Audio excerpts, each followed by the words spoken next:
ជំរាបសួរបងប្អូនជនរួមជាទីគោរពថ្ងៃនេះគឺជាថ្ងៃសៅរ៍600ខែបោះឆ្នាំមមីឆស័កពុទ្ធសករាជ2558ត្រូវនៅថ្ងៃទី10ខែមករាគ្រិស្តសករាជ2015នៅពេលនេះសូមអញ្ជើញបងប្អូនជនរួមជាតិតាមដានទស្សនាព័ត៌មានសង្ខេបនៅថ្ងៃនេះដូចតទៅប្រជាពលរដ្ឋភូមិខ្វាខណ្ឌដង្កោរាជធានីភ្នំពេញប្រឈមនឹងភាពអត់ឃ្លានដោយសារអាជ្ញាធរឈូសឆាយផ្ទះរបស់ពួកគាត់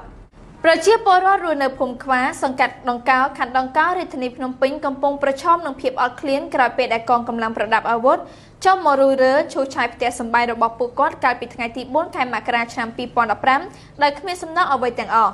ប្រជាពលរដ្ឋរស់នៅភូមិខ្វាបានឲ្យអ្នកយកព័ត៌មានរបស់ទំព័រ Facebook លោកសំរាំងស៊ីឲ្យដឹងថា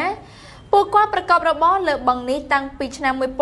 1985ដោយដាក់ដាំកញ្ឆែតត្រកួននិងនេសាទត្រីហើយបានតាំងទីលំនៅលើដីមាត់បឹងនេះនៅឆ្នាំ2013តែមកដល់ពេលនេះកម្លាំងប្រដាប់អាវុធខណ្ឌដង្កោមករុយរើឈូសឆាយផ្ទះគាត់ជាហេតុធ្វើឲ្យពួកគាត់បាត់បង់ទីជម្រកបាត់បង់ដីធ្លីបាត់បង់មុខរបរហើយប្រឈមនឹងភាពអត់ឃ្លានប្រជាពលរដ្ឋបានបន្តទៀតថាពួកគាត់សូមឲ្យអង្គការនានាក្នុងស្រុកនិងក្រៅស្រុកមេត្តាជួយពួកគាត់ផងពួកគាត់ត្រូវការដីនិងផ្ទះមកវិញទទួលគ្រោះថ្នាក់នេះដោយរំចាំក្មួយប្រុសក្មួយស្រីដែលបានពន់នាំសូមបានអីសក់មើលអត់បាច់ផុនចូលមកវាស់វែងចូលមករុះរើផ្ទះខ្ញុំមិនបានសួរខ្ញុំមួយម៉ាត់សោះសូមឲ្យអស់លោកគ្រប់ប្រទេសលោកតំណាងបិទកូនចៅតំណាងឲ្យខ្ញុំផងខ្ញុំបានស្គាល់បានដឹងទេជួយខ្ញុំផងឲ្យខ្ញុំរស់រៀនមានជីវិតខ្មែរឲ្យខ្មែររស់រៀនឃើញមិនលឺផែនដីឯករាជ្យគេមកយាមទាំងយប់គេយាមទាំងថ្ងៃធ្វើបាបប្រជារាស្ត្រណាសូមសម្ដេចលោកជួយដល់កូនចៅផងឲ្យជួយខ្ញុំផងអស់លោកបានប្រំប្រយមព្រាយទៅលោកនៅគ្រប់ប្រទេសគេឲ្យទាំងប្រមាណសូមលោកជួយខ្ញុំផងឲ្យខ្ញុំបានផ្ទះបានដីឲ្យកូនចៅខ្ញុំកូនខ្ញុំ12នាក់គ្រួសារខ្ញុំ19ទាំងគ្រូព្រាម្នាក់កូនកព្រា3គ្រួសារសូមឲ្យជួយខ្ញុំផងសូមរំលឹកថាកាលពីថ្ងៃទី4ខែមករាដើមឆ្នាំ2015នេះកងកម្លាំងប្រដាប់អាវុធប្រមាណ200នាក់បានចុះមករុយរើឈូសឆាយផ្ទះរបស់ប្រជាពលរដ្ឋ11ខ្នងមានពលរដ្ឋ19គ្រួសារដែលរស់នៅភូមិខ្វាសង្កាត់ដង្កោខណ្ឌដង្កោរាជធានីភ្នំពេញដោយមិនបានជូនដំណឹងដល់ពលរដ្ឋជាមុនហើយគ្មានសំណងអ្វីទាំងអស់ដីមក100ជាងថ្ងៃមុនតលេចង់ជុំចិត្តអីចាក់ចង់អស់ហើយនិយាយបានឲ្យមាត់ហ្នឹង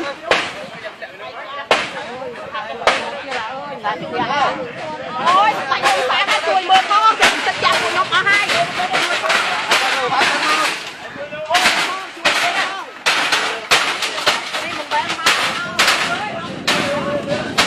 មិនហេតុចូលបាំងបងបាំងឡើងបាក់បាយជូន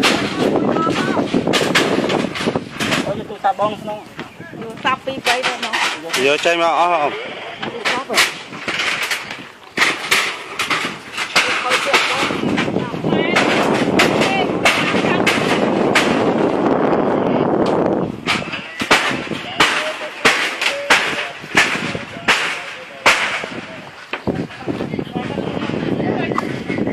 និយាយណា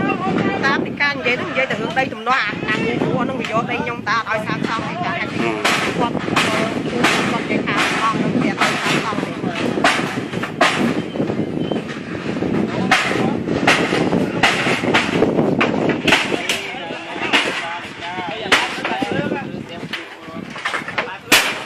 មែនរុះឯងបងកំតិចហ្មងតែចុះមកកំតិចដោយអត់មានផ្ដាល់ដំណឹងឲ្យសោះ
tăng đó tầm mong nó vậy một đai của nó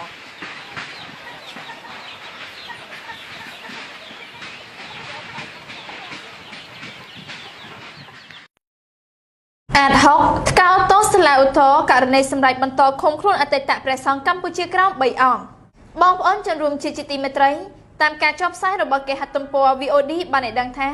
สมาคมการปีสมนุอาร์ตฮอกกาโตสลาอุโตได้สำเร็จบรรทคมคลุนอัตตะประสงค์ใบอ่องตามศึกได้สำเร็จระบบตุลาการสลาบงริทนีพนมเปญคือจิการรำลบเจริญพระพุทธศาสนาในจิการกลุ่มเรียนกลุ่มให้บำบัดสมาร์ทได้เนี่ยการปีสมนุการเก่าตัวนี้ทว่าเราบรรทปีตุลาการสลาอุโตบรรบาสวนาการหรือการสนาส้มในกลายคุมระบบประสงค์แต่งใบอ่องการปีประเทศศกมาสมันกิจตุปอระดับนี้บานเลือกลางไอ้ดังตามระยะสกัดทลายการระบบสมาคมอาร์ตฮอกและตัวบ้านในไงไซนี้บานในดังแท้การจับนังคมประกายจมปูประซองจังใบอ่องโดยสมาตกิจนังกาบรรทคมครุนโดยสลาวท้อคือจีการรวมรวมดอกพระพุทธศาสนาโดยให้ท้าตามท่อวินัยตุลาการมันไอดำนาการนิติวิธีสาวนาการบานุเตขนองการในได้ประซองมันตรบามสักตามปฎวินัยตรมตรสมาคมการปีสมนุอาร์ตฮอกอัมพีวันนี้เอาเมียงการดอนเลนประซองต่างใบอ่องนำใบทนีเอาเมียงการโกรุปฏิบัติพระพุทธศาสนาเอาบานตรมตรนังที่นี้ดอกสวัสดิภาพเนี่ยการปีสมนุพองได้ทรงจุมเรียบแท้กลายปีสพีสะสูในสลาอุโตบางสาวนาการสูจนไตรจัดในประเทศศกมสัลมินประเทศกรมประชาจุมนุมจุมเรียบานสำเร็จบรรทคมครุนอัตตะประสังใบอ่องประเนียมขัดวันณะนังสางกุศลตามการสำเร็จระบอบสลานบงได้คมครุนตั้งปีไงตีดับปีคายวิจการฉลามปีป้อนดับบุญอัตตะประสังปีอ่องนี้ตระบานเจ้าปีบัดโจรุ่มสมาคมจนตุจริตได้ประชอมจบโตปีฉน้ำเตปรามฉน้ำตามมีตราบุญร้อยการสปรบุญในกล้องโปรโมตวันจำนายอัตตะประสังเซินให้ได้ทรอบชิงมุกดดตรงเชียดเวียดนามเรื่องการในตึกใดขมายกัมพูชีกราวนู้ตราตุลาการเจ้าปีบัดประชังริจการสาธารณะหนึ่งบัดคลายบรรล้อมชายาประดาจุกลเซินให้ตระบานอัญญาทอจับคลุ้นในเปคลอมเมอร์เนี่ยภูมิบังเกาะต่อว่ามุสลานโบในธนิพนมเปญขณะตุลาการกัตโตสเตรดดับมวยเนี่ยได้บัดเพลิดนำใบอัญญาทอรุมดอตึกจนเล็กเตี้ยนในบังเกาะอัญญาทออุเชียนองโกในยัยท้าประชนดได้ปรับบุญเหรียญดอลลาร์วันตอนบ้านบ้องในลอยตามการชอบไซหรือบอเกฮัตตมปอแคมเบอร์เดลี่บ้านในดังท้าอัญญาทออัปสราบ้านตัวสกอการปิดไงประหัวแท้ประรอบเรียนดอลลาร์ได้คลุนบ้านตัวจิตถนนหนังได้จูอัยเป็นจิกอสกงสำหรับซองสันทาเกในจัดอุเชียนโบราณองโกมันตอนเติบบ้านบ้องตัวอัยกระทรวงเฮรันวัฒน์ในลอยเต้ได้ซาปัญหาประชากรเต้ตูทอดการในสมาชิกสภาคณะปะซองครูจิตลกสนใช้การปิดไงมนบันจัดอัญญาทอนี้ปิดบอดเก่งบรรลอมประรอบเรียนดอลลาร์ได้ประโมบ้านปิการลุสมบัติโจตุสนาองโกพร้อมแต่งการชั่วมันปลอกกระไดในใดที่ดำมิดดำไรนี้แต่เอาลูกสกงขนมดำไรเท่าได้มันต้นบันบองนี่เกหัตตมปอระดานี้บานเลือกล่างไอ้ดังตามระยะลูกสนใช้บานมีประสาทแท้แต่ได้ตุ้มห้องมาภัยประมวยให้ตาในบริเวณปะทอนหนึ่งเตสจอขาซิมเรียบตระบานชัวสำหรับระยะเป70 น้ำแต่เอากรมพลลูกสกงขนมดำไรปรับบุญเรียนดอลลาร์ชิตัวเล็กได้ลูกบานปอรณีแท้เชียจำนวนลอยติดตุยหน้าลูกกับบานมีประสาทได้แท้จำนวนลอยนี้มันตอนตระบานบ้องในลอยเตขนมสกัดบอมพลื้ได้จอหัตถเลขาได้ลูกบนนารัตอาคานิยูอัญญาทอจิตอับสระอัญญาทออับสระบานไอดังการปิดไงประหัวแท้กรมพลสขาโฮเทลกรุ๊ประบอลลูกสกงตามปัตเตอร์บานบองประชนดได้นิหายปันใต้ท่าอัญญาทอนี้คลุนไอเหมือนบานบรรจุประนุเตรอทับพิบาลสิกได้บอมพลื้บานไอดังท้าประชนดได้มันตอนบานบองโจทวิกาเชียนุปมบานบัดบองมันติดนาร้อยคือกร้อนแต่เชียปัญหาปัจจัยกเตตูตรวจการในตักประนี้นังประกาศเชียบองโจทวิกาเชียในเปกรอยสิกได้บอมพลื้ระบอัญญาทออับสระมันบานเป็นโยธาปัจจุบันประนุเนตินาเตหายกองมันเป็นเจท่าทลายชนุมินตักประปนมันได้ลูกสนใช้บามเมียนประสาการปีขายมนแท้ลูกบนนารัตบามปรับลูกแท้ทลายชนัวคือปรับบุญเลี้ยนดอลลาร์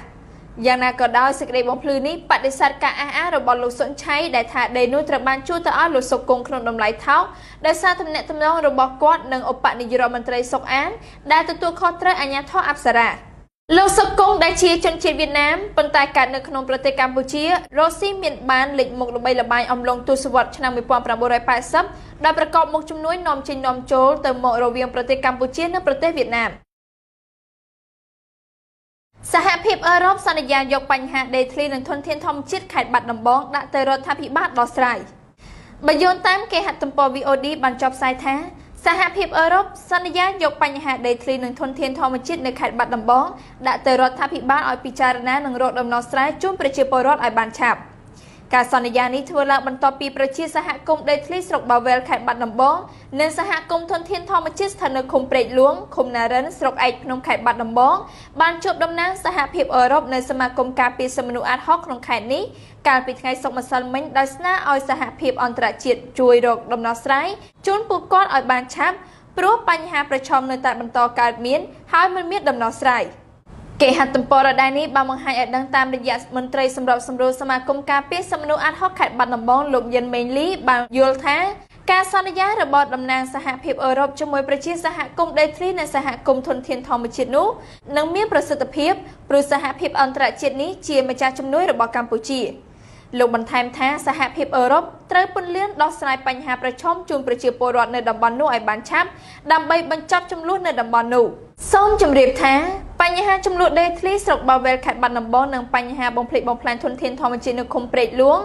ឃុំណារិនស្រុកឯកភ្នំខេត្តបាត់ដំបងបានកើតឡើងជាច្រើនឆ្នាំហើយតែរហូតមកដល់ពេលនេះមិនទាន់មានដំណោះស្រាយនៅឡើយបើទោះជាពលរដ្ឋធ្លាប់សុំកិច្ចអន្តរាគមន៍ពីនាយករដ្ឋមន្ត្រីហ៊ុនសែនក៏ដោយនគរបាលចូលឆៃផ្ទះជនជាតិភៀតតិចនិងតាមចាប់ជនជាតិម៉ុងតាញ៉ា5នាក់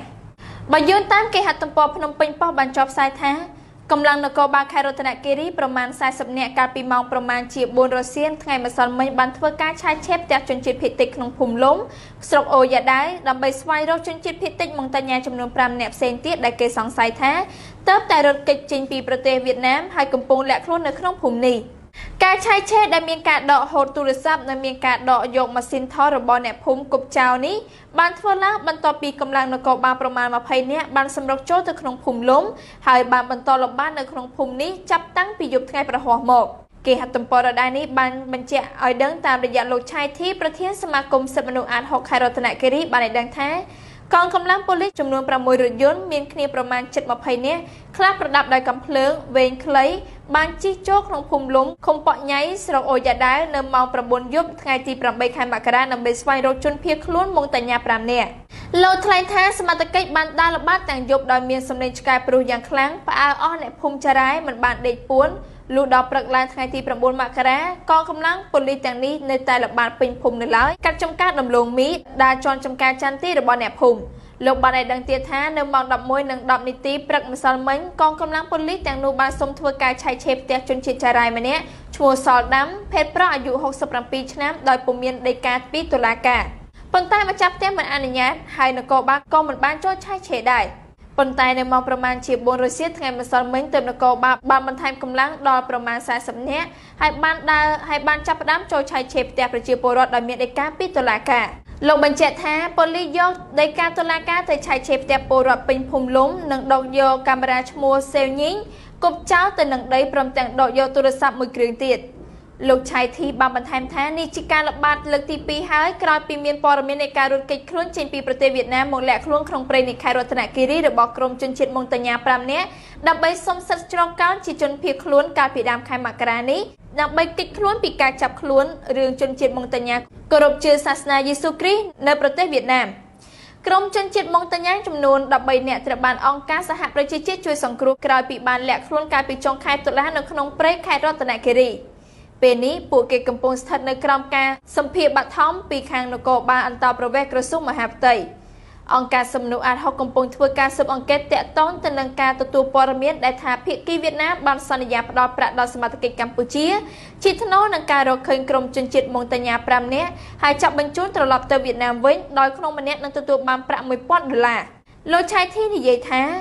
យើងបានទទួលព័ត៌មាននេះនៅម៉ោង1រសៀលថ្ងៃទី8មករារឿងផ្ដល់លុយតែយើងមិនទាន់ជឿនៅឡើយទេគ្រាន់តែវាជួនគ្នាលុះម៉ោង9យប់ក៏មានសមាជិកចុះមកដល់ភូមិលំដើម្បីស្វែងរកចាប់ខ្លួនម៉ុងតាញ៉ានោះប្រជាពលរដ្ឋចាត់អាជ្ញាធរថាបើកដៃឲ្យជនល្មើសនេសាទខុសច្បាប់នៅបឹងធំខេត្តកំពង់ចាមតាមការចុះផ្សាយរបស់គេហទំព័រ VOD បានឲ្យដឹងថាប្រជាពលរដ្ឋរស់នៅភូមិកំពង់សំរិទ្ធឃុំមានស្រុកព្រៃឈរខេត្តកំពង់ចាមចោទទៅលើមន្ត្រីជលផលប្រធានសហគមន៍និងអាជ្ញាធរថាបើកដៃឲ្យអ្នកនេសាទប្រើប្រាស់ឧបករណ៍ទំនើបខុសច្បាប់មកនេសាទនៅបឹងធំនៅត្រង់ចំណុចឡូលេខ2គេហទំព័ររ៉ានេះបានលើកឡើងឲ្យដឹងតាមរយៈបណ្ដាញឃ្លាំមើលជុំវិញបឹងធំឡូលេខ2នៅឃុំកំពង់សំរិទ្ធឃុំមានស្រុកព្រៃឈរលោកយាមទឹកឲ្យដឹងនៅព្រឹកថ្ងៃសៅរ៍នេះថាការនេសាទនៅបឹងធំមានប្រាក់ឧបករណ៍ទំនើបដូចជាអួនម៉ងក្រឡាញឹក ប្រើម៉ាស៊ីនខ្យល់និងការដាក់ខ្សែភ្លើងឆក់ត្រីជាដើមលោកបន្តថាឧបករណ៍ដែលអ្នកនេសាទប្រើទាំងនេះគឺខុសច្បាប់តែមិនមានមន្ត្រីពាក់ព័ន្ធចុះអន្តរាគមន៍នោះទេដោយសារតែមន្ត្រីជលផលប្រធានសហគមន៍និងអាជ្ញាធរបើកដៃនិងខົບខិតជាមួយអ្នកនេសាទទាំងអស់នោះមន្ត្រីជលផលនៅខេត្តកំពង់ចាមលោកសានីមានប្រសាសន៍ថាកន្លងមកបញ្ហាការនេសាទខុសច្បាប់នៅបឹងធំលោលេខ2នេះគឺសមត្ថកិច្ចធ្លាប់ជាប់បង្ក្រាបមួយសារហើយឃើញថាមួយរយៈមកនេះគឺមិនសូវសម្បូរការនេសាទខុសច្បាប់ដូចជាពេលកន្លងមកនោះទេលោកយាមទឹកឲ្យដឹងថាបឹងធំមានទំហំ48ហិកតាស្ថិតនៅក្នុងស្រុកចំនួន3គឺស្រុកកំពង់សៀមស្រុកព្រៃឈរនិងស្រុកកងមាសក្នុងខេត្តកំពង់ចាមបឹងនេះជាកន្លែងដែលប្រជាពលរដ្ឋអាស្រ័យផលដោយការប្រើប្រាស់ទឹកនិងនេសាទសម្បទានចំនួន2របស់លោកទ្រីភិបស្ថិតក្នុងចំណោមសម្បទានដីសេដ្ឋកិច្ចចំនួន26ដែលត្រូវបានលុបចោលនៅក្នុងឆ្នាំ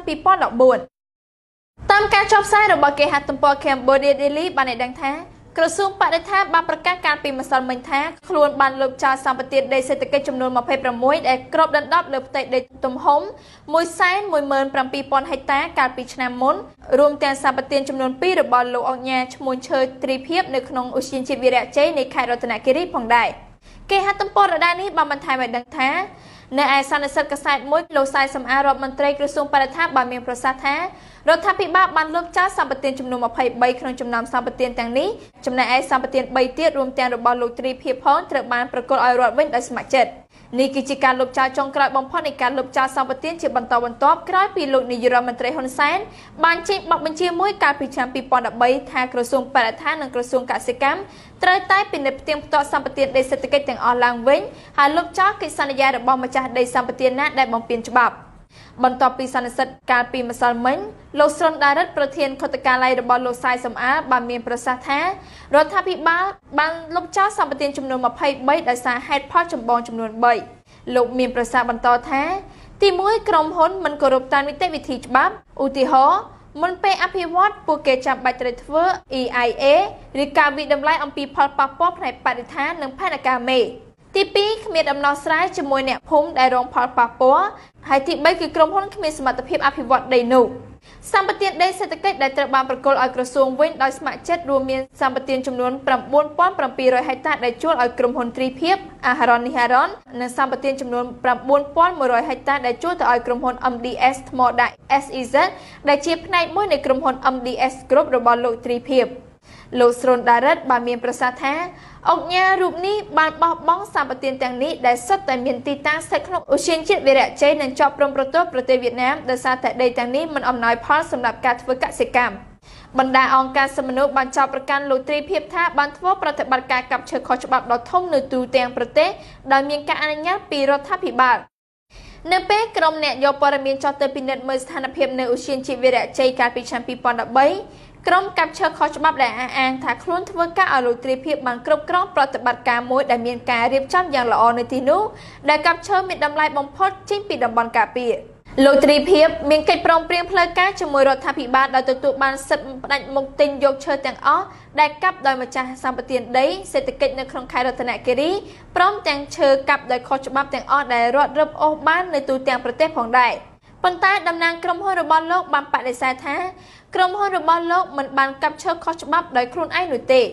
លោកស្រុនដារិតបានមានប្រសាសន៍ថាដោយសម្បទានទាំងពីរកន្លែងដែលលោកទ្រីភិបបានប្រគល់ឲ្យរដ្ឋវិញមិនមានការកាប់ឈើទេអង្គការសិទ្ធិមនុស្សអាត់ហុកនិងលីកាដូបាននិយាយថាខ្លួនមិនអាចបញ្ជាក់ការអះអាងនេះបានទេពីព្រោះតំបន់នោះជាតំបន់ដាច់ស្រយាលពេកចំណែកឯដំណើររបស់លោកទ្រីភិបមិនអាចតាក់ទងសុំការបំភ្លឺបានទេពាក់ព័ន្ធនឹងបញ្ហានេះជាជំនះរបស់ប្រជាជនស្រីលង្កាលើមេដឹកនាំផ្ដាច់ការដោយសារការចេញពីកម្លាំងរួបរวมគ្នាបើយោងតាមបទវិភាគនៃគេហទំព័រ VOD បានចុះផ្សាយថាក្រុមសង្កេតការណ៍និងអិសរាជជនពិភពលោកមួយចំនួនបង្ហាញទស្សនៈប្រហាក់ប្រហែលគ្នាចំពោះការចាញ់ឆ្នោតរបស់មេដឹកនាំផ្ដាច់ការប្រទេសស្រីលង្កា Mahinda Rajapaksa នៅក្នុងការបោះឆ្នោតប្រធានាធិបតីកាលពីថ្ងៃប្រហ័សដែលចាត់ទុកថាជាជ័យជំនះជាប្រវត្តិសាស្ត្ររបស់ប្រជាជនស្រីលង្កាលើមេដឹកនាំផ្ដាច់ការដោយសារការចេញពីកម្លាំងរួបរวมគ្នាក្នុងចំណោមអ្នកនយោបាយស្នេហាយុត្តិធម៌និងសិទ្ធិមនុស្សក្រុមសង្កេតការណ៍មួយមកពីអង្គការយុទ្ធនាការដើម្បីសន្តិភាពនិងយុត្តិធម៌ដែលមានមូលដ្ឋាននៅប្រទេសអង់គ្លេសបានហៅលទ្ធផលបោះឆ្នោតនៅប្រទេសស្រីលង្កាថាជាជ័យជំនះរបស់ប្រជាជនស្រីលង្កាដែលមានការយល់ដឹងអំពីអំពើអយុត្តិធម៌សង្គមនិងការស្អប់ពើមអំពើពុករលួយនិងផ្ដាច់ការ បទវិភាគនៃគេហទំព័រដដែលនេះបានបង្ហាញឲ្យដឹងតាមរយៈសាស្ត្រាចារ្យម្នាក់មកពីវិទ្យាស្ថានធនធានសម្រាប់អ្នកគ្រប់គ្រងប្រទេសស្រីលង្កាលោក Fred Fernandez និយាយថាលោកសង្ឃឹមថាស្រីលង្កានឹងក្លាយជាប្រទេសនីតិរដ្ឋនិងអភិបាលកិច្ចល្អនាំមកនៅយុត្តិធម៌ទូទាំងប្រទេសដើម្បីជនវណ្ណៈទាបហើយសង្ឃឹមថាគេដំណើរផ្ដាច់ការរបស់ប្រធានាធិបតីចាញ់ឆ្នោតរយ៉ាប៉ាសេកនឹងត្រូវបានមនុស្សជំនាន់ក្រោយលេងឲ្យតម្លៃអ្នកច្បាប់ម្នាក់គឺនាង Selina Paris និយាយថាប្រទេសស្រីលង្កាចាប់ផ្ដើមមាននីតិរដ្ឋមួយត្រឹមត្រូវមិនคล้ายៗហើយនាំមកនៅយុត្តិធម៌សង្គមស្មើៗគ្នាលោក John Kerry រដ្ឋមន្ត្រីការបរទេសអាមេរិកដែលឈានមុខគេក្នុងការប្រកាសសារតលទ្ធផលបោះឆ្នោតនៅស្រីលង្កាចាត់ទុកលទ្ធផលបោះឆ្នោតថាជាជ័យជំនះរបស់ប្រជាជនស្រីលង្កាដែលកើតចេញពីការតស៊ូដើម្បីសេរីភាពនិងសិទ្ធិមនុស្សហើយកោតសរសើរចំពោះលោក Raya Pasek ដែលយល់ព្រមទទួលយកបរាជ័យរបស់ខ្លួនលោកសន្យាសហការជិតស្និទ្ធជាមួយអ្នកបោះឆ្នោតមកពីបកប្រឆាំងលោក Maitri Pala Sirisena ជាមួយការផ្ដល់ការគាំទ្ររបស់អាមេរិកដើម្បីជួយពង្រឹងប្រជាធិបតេយ្យនៅស្រីលង្កាលោកអ្នកនាងជាទីមេត្រីព័ត៌មានសង្ខេបរបស់នាងខ្ញុំនៅពេលនេះបានមកដល់ទីបញ្ចប់ហើយនាងខ្ញុំ Rosmaria សូមថ្លែងអំណរគុណយ៉ាងជ្រាលជ្រៅចំពោះលោកអ្នកនាងដែលបានទស្សនាកម្មវិធីនេះតាំងពីដើមរហូតដល់ទីបញ្ចប់សូមអរគុណសូមគោរពលា